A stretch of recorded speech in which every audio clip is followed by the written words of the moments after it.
छठी मैया की।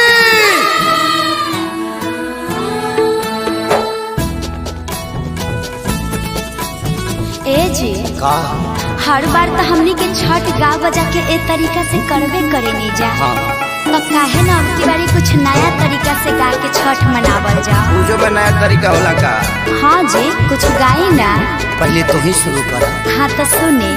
पेन्हिना बलमा जी पियरिया चली छपारा के घा का चाही बासा के बहंगिया बहंगी लेके चलब घाट बहंगी लेके चलब घाट। काजी पुरान के नियन गावे लगनी तनी डीजे में गाई। डीजे में कैसे तू ही शुरू कर। हाय से पेन्हिना बलमा जी पियरिया ए जी पेन्हिना बलमा जी पियरिया चली छापरा के घाट चली छापरा के घाट का चाही बासा के बहंगिया बहंगी लेके चलब घाट बहंगी लेके चलब घाट। ए अम्मा जी तनी रौरो नाची। आदि शक्ति बाट जे पूछेला बटोहिया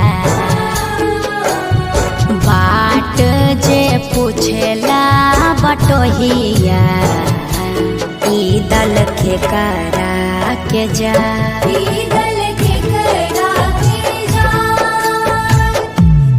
तू तया धरा हवे रे बटोहिया तू तया धरा होइबे रे बटोहिया ई दल छठी माई के जाय ई दल छठी माई के जाय।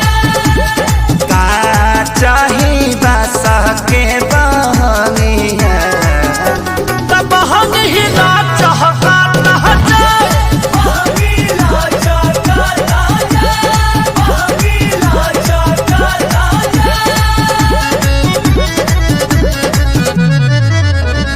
करी न सासु आमा जी तैयारिया अर्घ के बेरा बीतल जा पेन्ही नारी सबके पापा पियरिया दौरा घाटे पहुँचा मम्मी हम तली थथी घाट के पलाका छोले। अरे तू का करे जइब पराका फोड़ के हमार सारी जरइब मरब एक था।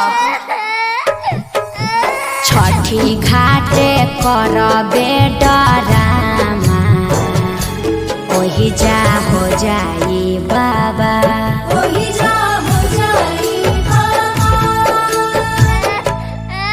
यार पापा से बोल मम्मी मारने की धमकी दे रही है पापा। साफा आतंकवादी हो का काहे लइकवा के डरोले बड़वा। अरे ना जी बबुआ पर चटकन जन चलाई है दिहल हा छठी माई के